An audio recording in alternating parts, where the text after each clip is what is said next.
Marcel Tankwano, président du M21, est notre invité. Bienvenue à tous et à toutes sur Actuel Média et à l'émission Droit au but. Marcel Tankwano, merci d'être venu. Dites-nous comment va Marcel Tankwano et le M21 aujourd'hui. Ok, merci, bonjour. D'abord, je vous dis merci pour l'invitation, le respect que vous m'avez accordé, moi et à mon organisation. Sinon, Marcel, il est toujours le même, il n'a pas changé, il a de l'énergie, dégage de l'énergie, il est en pleine activité, quoique tous les autres Burkinabés, Marcel Tankwano vit les mêmes réalités que les autres Burkinabés, des difficultés, des moments paisibles, des moments compliqués, c'est inhérent à la vie d'un être humain. Donc, sinon, Marcel Tankwano, il est là, il bouge, il mène ses activités comme tout Burkinabé. Alors, avant les élections, vous avez toujours tiré la sonnette d'alarme. Aujourd'hui, on ne vous entend plus, pratiquement, on ne vous entend pratiquement plus comme ça. Est-ce à dire que tout va bien après les élections, tout se passe bien, le pouvoir assure comme il le faut? Ou bien vous êtes dépassé par les événements et vous avez décidé de vous taire? Non, nous ne sommes pas tués. Mais en réalité, il y a un temps pour faire la guerre, il y a un temps pour faire la paix.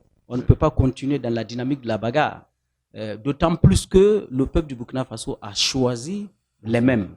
Et donc, même dans l'opposition, que ce soit l'opposition politique et la majorité, le combat, c'est quoi? C'est la gestion du pouvoir d'État. Donc, à partir du moment où le pouvoir en place a été plébiscité aujourd'hui, il n'y a pas de raison qu'on quitte derrière le peuple, puisque c'est la volonté populaire aujourd'hui qui fait que ceux-là qui sont là, ils sont revenus. Donc, pour nous, nous sommes toujours dans nos activités. Ce n'est pas parce que nous nous sommes tués ou bien ce n'est pas parce qu'il n'y a plus l'occasion. Aujourd'hui, il est véritablement question que les Burkinabés se retrouvent. Il est véritablement question que les Burkinabés réfléchissent comment faire notre pays. Parce que vous savez que il y a peut-être 5 ans, il y a 10 ans, la vie au niveau burkinabé n'était pas comme ça. Il faut le reconnaître aujourd'hui. Donc pour nous, nous pensons que chaque époque a ses réalités. Nous pensons que 5 ans après, les critiques que nous avons données, chaque fois, il faut observer et puis voir ce qu'il faut faire dans les jours à venir. Donc vous avez marqué une pause, vous avez vu toutes les observations que vous avez notées vis-à-vis du pouvoir, vis-à-vis de la gestion même du pouvoir. Ils ont tenu compte de certaines de vos critiques? Oui, pour nous aujourd'hui, vous savez, moi qui vous parle, on n'a pas eu une vie facile. Suivez un peu l'actualité. Il y a peut-être 4 ans, quand j'ai quitté ceux qui sont aux affaires aujourd'hui pour dire que j'allais me battre parce que je ne me retrouvais pas dans leur affaire, dans leur business. Je veux dire la gestion du pouvoir. Nous avons quitté le 18 février 2017 pour dire que notre pays, nous sommes divisés entre nous Burkinabés. Notre pays est attaqué de toutes parts et qu'il fallait une union sacrée des fils et des filles du Burkina Faso pour faire notre pays un havre de paix. Donc c'est pourquoi nous avons dit, à l'époque, nous avons demandé au président du Faso, à qui nous avons rencontré maintes fois, pour lui dire qu'il était nécessaire que nous allions à une réconciliation, que nous parlons. Parce que on dit que quand la pluie vous bat, c'est pas la peine de vous battre. Et donc, nous avons été demeurés incompris. C'est pourquoi on avait fait, comme en termes militaires, repli tactique. Bon, maintenant, on a poursuivi ce que vous avez suivi aujourd'hui. Les mêmes sont revenus. On suit l'actualité. Nous nous sommes tués aujourd'hui pas parce qu'il n'y a pas quelque chose sur le terrain. Mais vous savez, le président qui est élu, Roch Marc Christian Kaboré, qui a pris le pouvoir encore pour 5 ans, et le gouvernement, il a formé le gouvernement. On attendait que quand même le Premier ministre aille à l'Assemblée nationale demander le soutien de l'Assemblée nationale dans sa déclaration de politique générale. Donc il faut avoir tout ça, l'ensemble de tout ça, et puis un minimum de fondement avant de parler. Et donc aujourd'hui, pour nous, on peut dire qu'on est satisfait parce que dans le gouvernement que le président Roch Marc Christian Kaboré a formé, nous avons pu arracher un ministère d'État pour la réconciliation. Donc pour nous, il y a 3 ans, on était stigmatisés dans notre pays. Quand tu parlais de la réconciliation, on dit non, il a empoché, on dit ils ont renversé leur veste. Mais est-ce qu'aujourd'hui aussi, on ne va pas dire que vous avez empoché? Parce que quand vous dites, voilà, nous avons arraché un ministère d'État en charge de la réconciliation nationale, beaucoup ont connu Marcel Tankwano avec un message toujours très fort à l'endroit du pouvoir, critiqué. Si aujourd'hui vous en parlez, est-ce que vous ne serez pas taxé comme les gars de l'opposition aussi qui ont rejoint le pouvoir pour... Non, je pense qu'il ne faut pas qu'on fasse un amalgame. Marcel Tankono n'est pas dans un gouvernement. Marcel Tankono est encore un activiste de la société civile. Il reste là pour contrôler, pour veiller à ce que ça marche. Sinon, du reste, ce n'est pas moi. C'est Zéphirine Diabré qui a été vraiment appelé au gouvernement pour gérer ce ministère d'État. Donc, moi, nous allons surveiller, mais ce que nous souhaitons, que ça marche. Parce que véritablement, il faut qu'on ait une réconciliation. Véritable, hein? Ce n'est pas une réconciliation de façade. Il faut qu'on aille dans la réconciliation pour permettre à notre pays-là de décoller à tous les niveaux.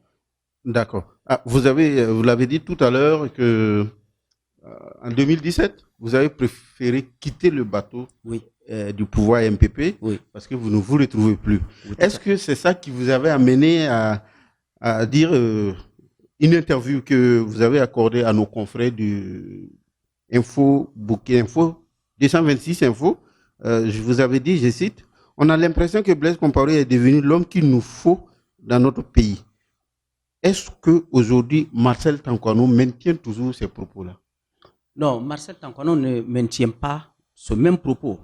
Vous savez, quand vous enlevez une phrase dans son contexte, le contenu ne va pas demeurer. Donc, ce contenu, cette partie, la petite phrase que vous avez enlevée dans mon discours, diffère.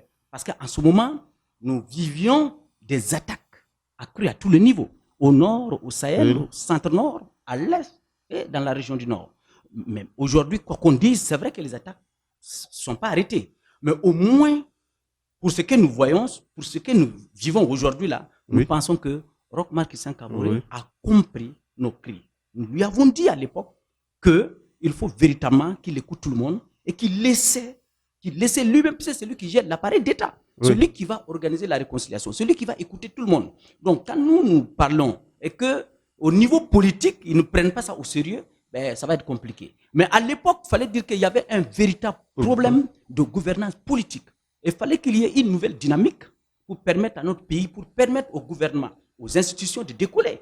Mais comme on voyait que tout stagnait, il y avait une léthargie générale au niveau de la gestion du pouvoir. C'est pourquoi nous nous sommes dit, est-ce que tout ça, c'était pour ça? C'est ça, la phrase. Donc, ça voulait dire que, pour nous, c'était une phrase d'interpellation pour dire au président Roch qu'il doit retrousser ses manches parce que les Burkinabés sont morts, parce qu'ils espéraient le changement, le panier de la ménagère. Mais les choses ne bougent pas au niveau social, au niveau économique, au niveau politique. Il y avait les mêmes tares. Donc, c'est pourquoi nous avons dénoncé. Donc, c'était un esprit de dénonciation que nous avons prononcé cette phrase. Et donc, je reviens pour dire qu'en réalité, aujourd'hui, nous sommes dans une dynamique construction. D'accompagner pour construire un Burkina prospère, paisible. D'accord. Et quel regard vous portez en tant que président d'un mouvement majeur qui a contribué au départ de Blaise Compaoré? Quel regard vous portez aujourd'hui quant à l'idée du président du Faso, Roch Marc Christian Kaboré, qui a instauré ce ministère d'État chargé à la réconciliation nationale? Non, il faut apprécier cela parce que pour nous, c'est comme j'ai dit, nous avions demandé cela depuis plus de 4 ans. Bon, aujourd'hui, nous pensons que le président Roch Marc Christian Kaboré, aujourd'hui, qui doit préparer sa succession. Du reste, si on s'en tient à sa déclaration en décembre, il a dit qu'il est à son dernier quinquennat, donc à son dernier mandat.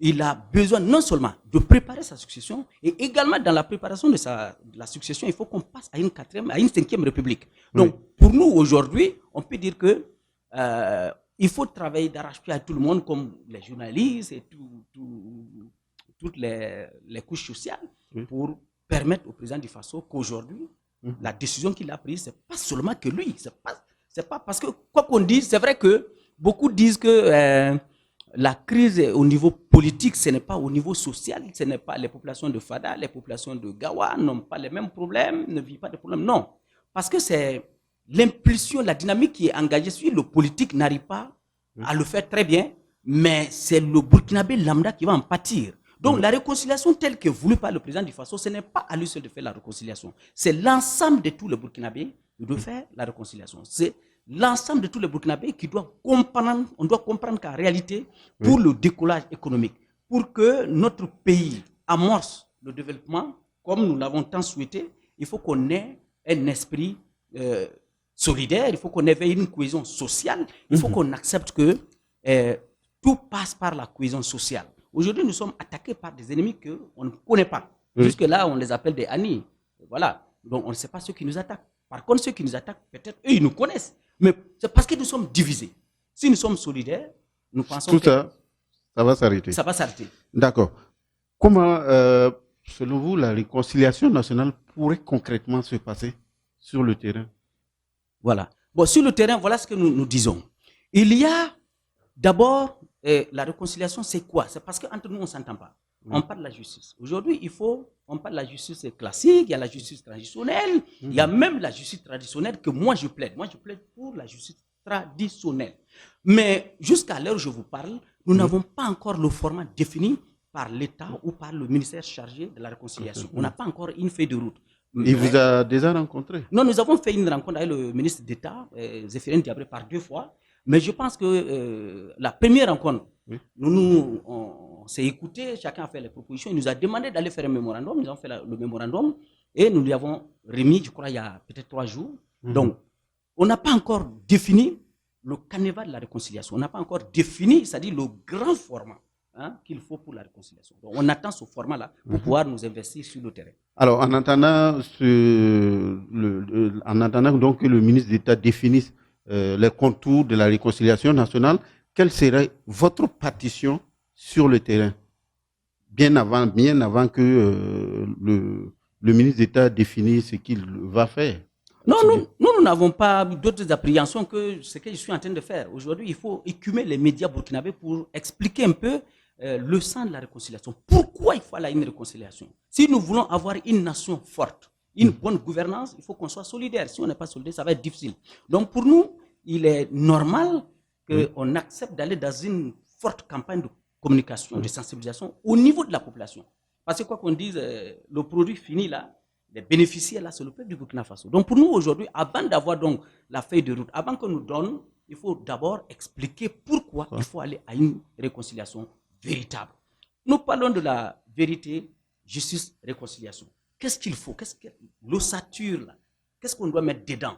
Qu'est-ce qu'il faut mettre dedans pour que chacun trouve son compte? Nous, notre boulot en tant que société civile là, c'est la veille citoyenne, c'est de surveiller, c'est de remonter les informations qu'il faut de la base vers le sommet, du sommet vers la base. Donc, nous constituons là un pan décisif, je veux dire un catalyseur d'information au niveau de l'élite politique, au niveau de la base. Donc, pour nous, aujourd'hui, la question qui est primordiale d'abord, il faut que tout le monde, tous les Burkinabés, où qu'ils se retrouvent, aient l'information sur ce que notre pays veut faire. Notre pays souhaite aujourd'hui aller vers une réconciliation véritable afin que nous puissions vraiment booster nos ennemis hors de notre pays. Nous voyons qu'il y a certains partis de l'opposition et même certains individus, certains leaders de la société civile qui pensent qu'il faut travailler à une réconciliation nationale inclusive.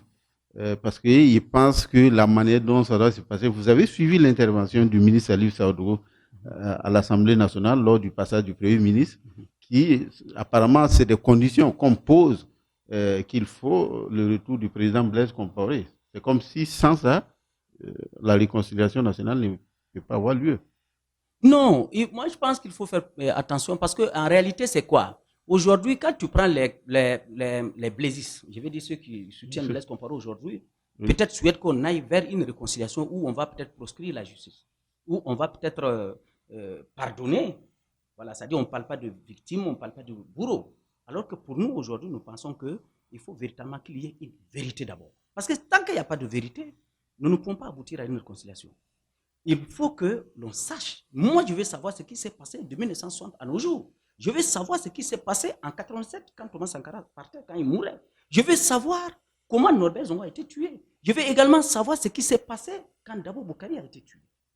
Comme nombre de Burkinabés aujourd'hui, pour nous aujourd'hui, ce n'est pas ça qui est important. Qu'est-ce que nous mettons dans cette réconciliation? C'est ça qui est important. Ces dossiers dont vous parlez, c'est des dossiers célèbres dont beaucoup connaissent, mais il y a celui de Yirgou qu'il ne faut pas non plus ignorer. Oui. Ce que j'ai cité, ça c'est les questions, je vais dire ça, c'est des questions purement politiques. Maintenant, au niveau de ce que vous avez dit, il y a Yirgou, il y a Tanwalbougou, il y a Kaen, il y a d'autres qu'il faut faire. Mais moi, je pense qu'il faut mettre tout dans un panier, comme j'ai dit, trouver la formule qui sied à tout ça.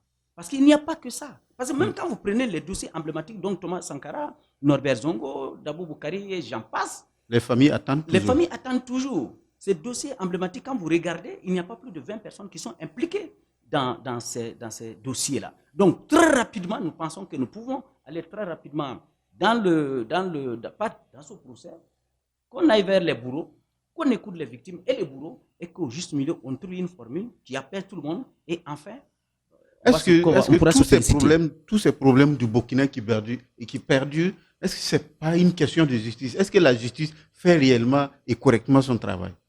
Bon, vous savez, la justice là, comme quelqu'un l'a dit, chacun a sa façon de voir la justice. Aujourd'hui, quoi qu'on dise, la justice classique là, moi honnêtement, je ne crois pas. Je crois plutôt à la justice divine. Même si ça ne vient pas vite, au moins là-bas, on ne sait pas ce qui va se passer. On est sûr qu'il y a quelqu'un qui va nous juger. Oui. Mais vous voyez, la justice classique, ça met du temps. Oui. Je prends Thomas Sankara par exemple. Depuis 1987, nous on avait quel âge? Et jusqu'à aujourd'hui, il n'y a pas d'issue. Voilà. Il n'a pas jusqu'à aujourd'hui une sépulture digne de son nom. On a même été dans le cimetière, enlevé une partie, amené en Europe. On attend encore les tests d'ADN pour savoir qui est dans la tombe. Je prends Norbert Zongo également. Jusqu'à aujourd'hui, un non-lieu a été prononcé aujourd'hui. Prenons le juge Nebié qui est décédé juste en 2014.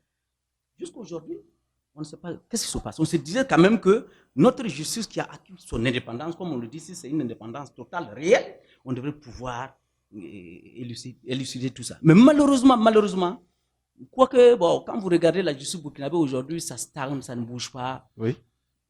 Ça ne bouge pas. On ne sait pas quel est le véritable problème. C'est vrai qu'on dit qu'ils sont. Est-ce que ce n'est pas les questions de moyens qui font que certains dossiers ne peuvent pas aboutir? Non, mais est-ce que ça. Moi, je ne crois pas aux questions de moyens, mais peut-être au niveau politique. Une question de volonté. C'est une question de volonté politique. Quoi qu'on dise, hein, oui. Vous savez, au temps de Blaise Compaoré, il y avait un ministre, comment il s'appelle Badini, qui disait qu'il y avait des juges acquis. Bon, on ne sait pas, est-ce qu'aujourd'hui ça marche? Ça ne marche pas. Mais pourquoi ça ne bouge pas? Parce que de plus en plus, il y a un hiatus entre le peuple et la justice. Les justiciables et la justice. C'est-à-dire qu'il y a une incompréhension. Parce qu'aujourd'hui, quand vous amenez quelqu'un qui est plus fort que vous en justice, c'est peine perdue. Alors que la justice devrait être pour moi, bon, du plus petit au plus grand, du plus grand au plus petit, pour celui qui a raison. Mais aujourd'hui, tu peux avoir raison, amener quelqu'un en justice, tu n'auras pas raison, ou bien ça ne va pas aller vite. Tu vois? Donc, vous voyez, donc pour moi, c'est ça la question fondamentale. Qu'est-ce qui se passe? Pourquoi nous n'avons pas une justice aujourd'hui qui va rapidement, ou bien c'est la façon de fonctionner la justice du Burkina Faso? Si c'est ça, nous pensons qu'il faut trouver une autre formule pour véritablement aller à cette réconciliation, réconcilier tous les Burkinabés afin que le Burkina décolle. D'accord. Quelle a été votre réaction quand vous avez vu les images d'anniversaire du président Blaise Compaoré qui apparemment était mal au point? Non, mais je ne sais pas pourquoi cette vidéo fait jaser. Je ne sais pas pourquoi. Et certainement que à l'anniversaire, quelqu'un a dû faire la photo juste pour la postérité. Oui. Et en faisant cela, a dû envoyer ça à un ami pour dire, quoi que les gens disent au Burkina, le gars il se porte bien, voilà, on vient de fêter l'anniversaire. Mais malheureusement, ça a échappé. Moi, j'ai un ami. Mon ami aussi a un ami. Donc, d'ami en ami, c'est toute la société qui a la photo aujourd'hui. Mais le message qui est derrière, on ne peut pas le savoir.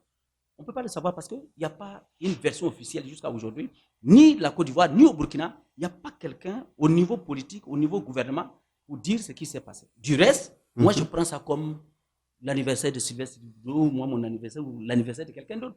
Mais moi, tout ce que je pense, ça ne devrait pas quand même échapper. Ça ne devrait pas quand même fuiter. Mais si ça a fuité, que chacun de nous fasse une idée, tout simplement. Je ne peux pas savoir ce qui sous-tend la publication de cette vidéo. Est-ce que c'est pour qu'on apprécie ou bien c'est pour qu'on en parle comme aujourd'hui nous sommes en train de le faire? Sinon, moi, je pense que si quelqu'un, il n'est pas au pays qu'on plaide à ce qu'il retourne au pays et qu'il ne revient pas, qu'il fait son anniversaire, le message que je retiens, c'est qu'il va mieux. D'accord. Marcel Tankwano, président du M21, était notre invité aujourd'hui à ce numéro de Droit au but sur Actuel Média Burkina. Nous serons à la prochaine avec un autre invité dans un autre numéro et toujours le même plaisir, décortiquer sur les problèmes sociaux, politiques et économiques du Burkina Faso. Vous pouvez nous suivre sur tous les réseaux sociaux. À la prochaine.